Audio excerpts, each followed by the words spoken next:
True American horror stories.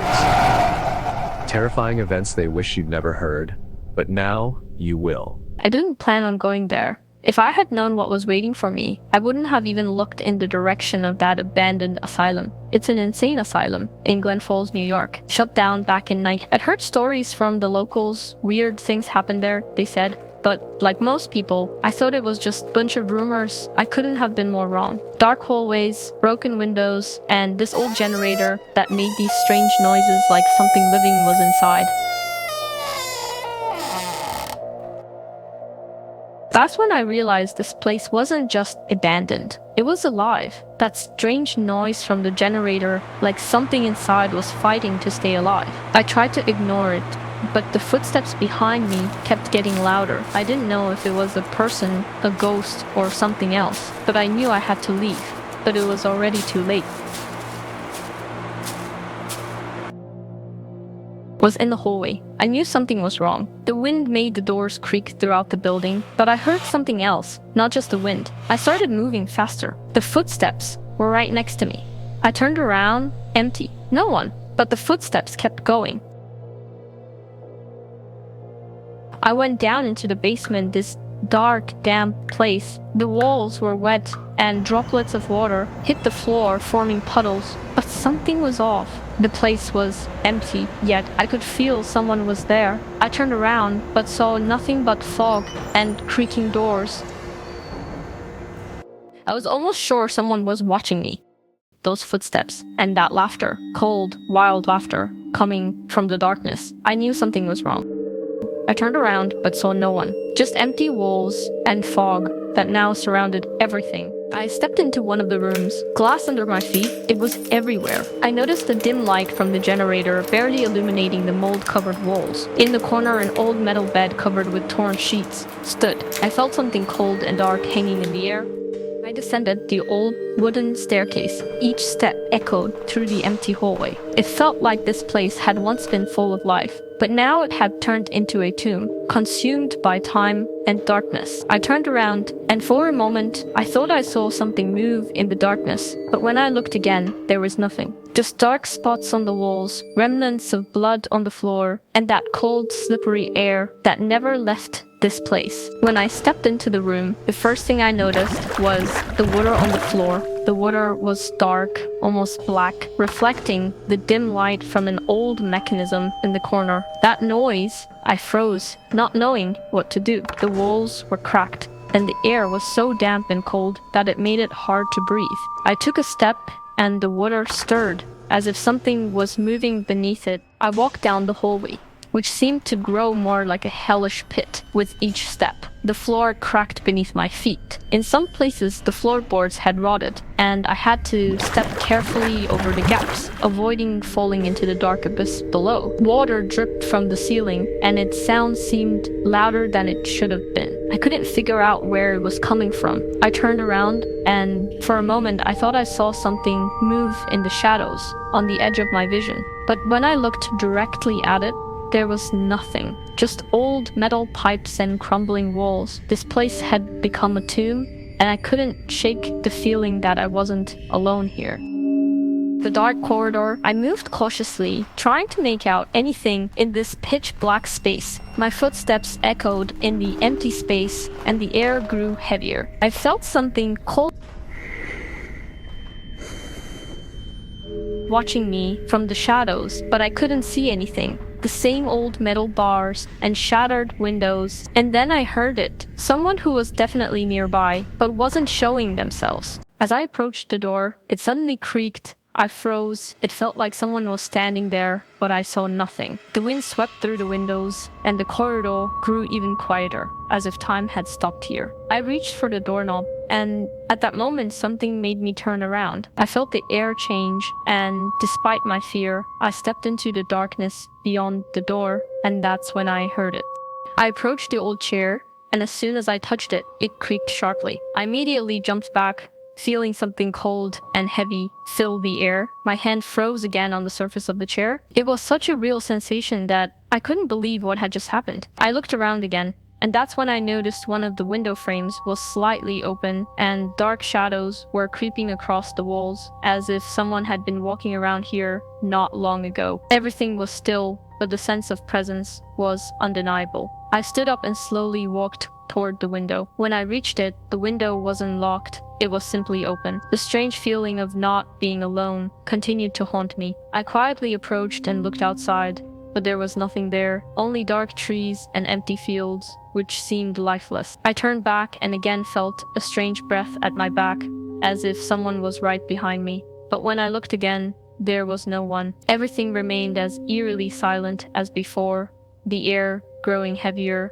like it was closing in around me. I didn't know how much time had passed since I found myself in this corridor. Everything felt so familiar, yet completely alien at the same time. I took a step forward, and then I heard it again. It was a rustling sound, as if something was moving somewhere behind me. I spun around, but again there was nothing, just emptiness. I kept moving forward, and the thought resurfaced in my mind. Why can't I find the exit? Suddenly, I noticed small cracks beginning to appear on the walls, as if the building itself was starting to fall apart. The lights flickered, dimmed, and then brightened again, and with each flash, the air grew heavier, as if space itself was closing in. The shadows around every corner seemed to grow larger and more real, and the footsteps I'd been hearing grew closer and closer. I couldn't believe this was really happening. At one point, I even thought I saw something in the dark. Figures that moved, but vanished as soon as I tried to focus on them. I decided to keep going, despite the fear, but the farther I walked, the less I was sure that this place had ever been alive. Everything had become so grim and empty that it felt like the world outside these walls no longer existed. I couldn't tear my gaze away from the mirror.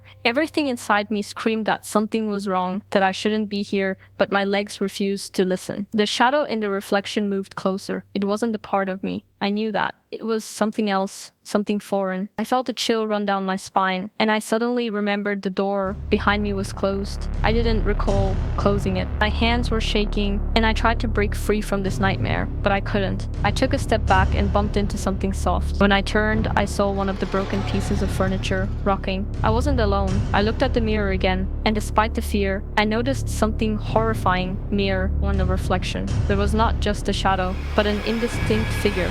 It wasn't moving like I was. It stood still, as if waiting for me, and I realized I needed to leave, but something was holding me back. I couldn't just turn and walk away. I stood in the middle of the corridor, and the farther I walked, the more it became clear I wasn't alone. The echo of my footsteps was accompanied by something else, invisible but palpable. Every step I took felt as if I was walking on foreign land where no one had stepped for years. Suddenly, something in the air changed. I felt like someone was watching me closely. I couldn't understand where this gaze was coming from, but it was clear and strong. I turned around, but saw no one, just a faint light at the end of the corridor, like a mirage. I took a step closer, but the closer I got, the more I felt pulled back. When I got very close, the light vanished, and then I heard someone whispering behind me, "You weren't supposed to come here." I froze. My heart was racing faster, and I didn't know what to do. I could feel something dark and cold moving beside me, and I couldn't understand how long it had been watching me, or if it was even alive. Then I took a few steps and found myself in a room that felt like an abandoned prison. Everything around me was destroyed. The windows were boarded up, the walls collapsed, and shards of glass were scattered on the floor. This place felt so far removed from anything alive that I could barely believe anyone had once lived here. I approached the broken lamp, and suddenly I heard footsteps behind me. The air grew cold, and I felt something wrapping around me. I turned around, but there was no one in the room, just shadows, which seemed to become more pronounced when I looked at them. But what truly terrified me was that my reflection was missing from these shadows. I didn't know what to do, but I stepped forward, and then I heard it. A soft, barely audible whisper, but clear. "You're getting closer, don't leave." I froze, not understanding what to do. It felt as though someone was right next to me, but not showing themselves. I felt something pulling me in that direction, where I shouldn't have been. And despite my fear, I stepped closer. With every step, I felt more and more like I wasn't in reality anymore. But in some dark, forgotten place, something wasn't right here. The room smelled of decay, as though time itself was rotting. I looked at the glass in the window, but something about the reflection unsettled me. It changed, as though something else was standing behind it. I took a step forward and froze. The shadow in the corner of the room remained still, but I could feel it watching me, not with eyes, but with something else. It was as if it was whispering something to me, and I realized I could hear it even though it didn't speak. I took a step forward, and the floor beneath me creaked loudly. I looked back, only to feel again that someone was standing in the reflection, but something was wrong. This wasn't just a mirror. I saw how the shattered mirror on the floor reflected something, but it wasn't my reflection. It was a figure, distorted, almost inhuman. I lifted my head, and in that moment, everything around me began to distort again, as if the walls were becoming transparent. It felt as if something was breaking through them into this world. Each step I took echoed loudly in the empty hallway. The walls felt almost alive, as if they were watching me. I moved closer to the door, and in that moment, I felt something invisible brush against my skin. It was cold, not just cold, but something sinister. I couldn't understand where the feeling came from, but it filled the air around me. I opened the door, and when I stepped in, everything inside was empty, but not entirely. It was all covered in a layer of dust, as if no one had been here in ages. But on the table, in the center of the room, lay a photograph. It was so new, almost fresh, and I felt a chill run down my spine. I picked it up, and this is what I saw. I picked up the photograph, and before I could examine it, I noticed there was only one figure on it. It was a person, but their face was blurred. I began to inspect the details, trying to figure out who it might be. And at that moment, I felt a strange chill run down my spine. Something inside me told me that this photograph, it was too new for this place. I tried to convince myself it was just an illusion, but something kept bothering me. I placed the photograph back on the table, but something felt wrong. The wall opposite me began to slightly vibrate, and I felt like something inside me had shifted. Suddenly, I heard a sound, very faint, almost undetectable, but still real. It sounded like someone was walking in the room. I froze, expecting something terrible to happen. And then I turned around sharply and saw that the door I had just closed was now wide open. I felt the hairs on the back of my neck stand up. I stood in the shadows, unable to move. The door I had just closed opened again. The sound of it creaking made me feel the ground slip away from under my feet. I slowly stepped into the corridor, feeling its cold seep into me, and despite the fear, I moved forward. Something invisible was pulling me further, as if a dark force wanted me to keep going. I approached the staircase, its dark steps leading downward. Something shifted in the air, and I felt the cold intensify with each step. Faint rustling noises behind me made me turn around, but there was no one. Footsteps? Or was it just my imagination? I didn't know. I took another step, and suddenly something bright flashed in the air, like a burst of light, vanishing as quickly as it appeared. In that moment, I knew I needed to hurry. I ran down the stairs, and with each step, this place seemed more alive. I stood in the water. It was rising higher, wrapping around my legs, as if the place itself was trying to pull me into its depths. The sound of the water filling the room was muffled and strange, as if it didn't want to be here itself. And then I noticed figures appeared in the reflection on the water. There were several. They moved, but not like people. They didn't walk. They simply were. Their eyes were empty, and their faces were expressionless, like those who had long forgotten what it means to be alive. I felt the cold. It wasn't just any cold. It pierced to my very soul. I took a step, and the reflections didn't fade, but grew clearer. These figures kept standing, staring at me, and then I realized they knew I had come. And they were waiting for something I couldn't understand. I took another step, and the water rose to my waist. I froze. Something in the air had changed, something invisible, but I could feel it. Suddenly, I heard a rustling behind me. I turned around, and again, no one, only the water, quietly and relentlessly continuing to rise. I kept moving forward despite the fear that grew more real with each step. Everything around me seemed to close in, like I had descended into the very heart of this place, where time no longer existed. I could feel something unseen pulling at me, but I refused to believe it. Suddenly, through the mist, I saw the door at the end of the corridor, the one that hadn't been there before. I approached it and tugged at the handle. The door wouldn't budge. It was locked, but I desperately tried to open it. My hand wouldn't obey me. My body didn't want to move any further. I felt the chill piercing through me, and then, in the silence, another whisper broke through, but this one was different, more desperate, like someone was calling me to leave, but it was already too late. I approached the door. It was farther than I had expected. With every step, it became harder to move, as if invisible forces were holding me back. My legs moved uncertainly,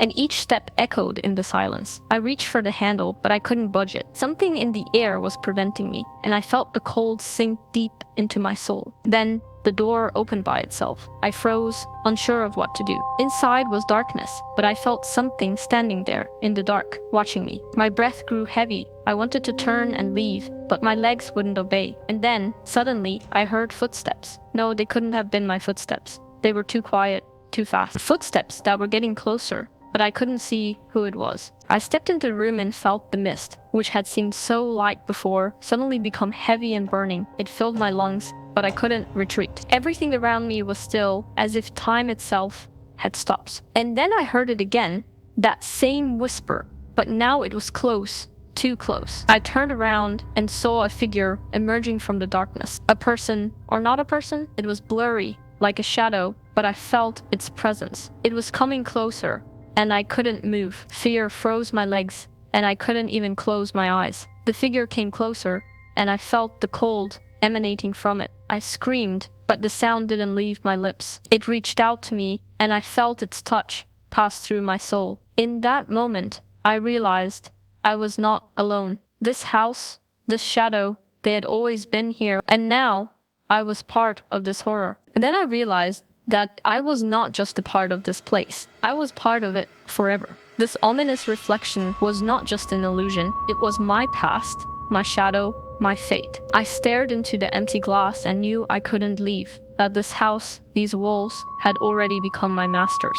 The sound of footsteps echoed down the corridor, growing louder. I tried to look away, but I couldn't. I was trapped, as if the walls themselves were closing in on me. In that moment, I understood that this wasn't just a house. This was a place where time and space could be rewritten. It changed its shape, its reality, and I was merely one of its reflections. I stepped into the dark void and felt myself being pulled downward. Everything around me consumed me, and in my final glimpse, I saw that very mirror reflecting my face. But it wasn't my face anymore. I was disappearing, and the house was taking me with it. It was a dark night. I stood at the threshold of the exit, but something kept me in this place. Something made me keep searching, and then I found it, an old box in the corner of one of the abandoned rooms. It was covered in dust, as if no one had touched it in decades. Inside were a few worn pages and crumpled papers. It was a diary.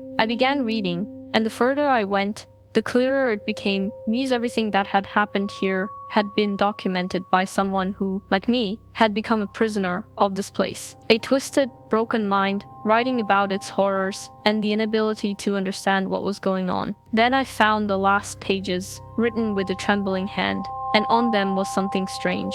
"I see you, you will be next." I pulled away from the diary, not believing what I had just read. But then, as if in response to my doubt, I heard the creak of a door. The old wooden sound echoed down the empty corridor, the one I hadn't dared to look into. And at that moment, it seemed like I heard a whisper from the darkness itself. But that wasn't all. I, unable to fight my fear, ran out of the asylum, not looking back. And then, months later, I found this recording, the video footage of what had happened to me, and all those events became part of the recorded past, found by someone else. But when someone else watched the footage, they noticed something strange. At the end of the video, just as I was about to leave, the screen darkened, and it was clear that someone else was standing behind me in the dark. I didn't know what to think, and I still don't. Someone found my diary. Someone will read these words now, And perhaps they will be next.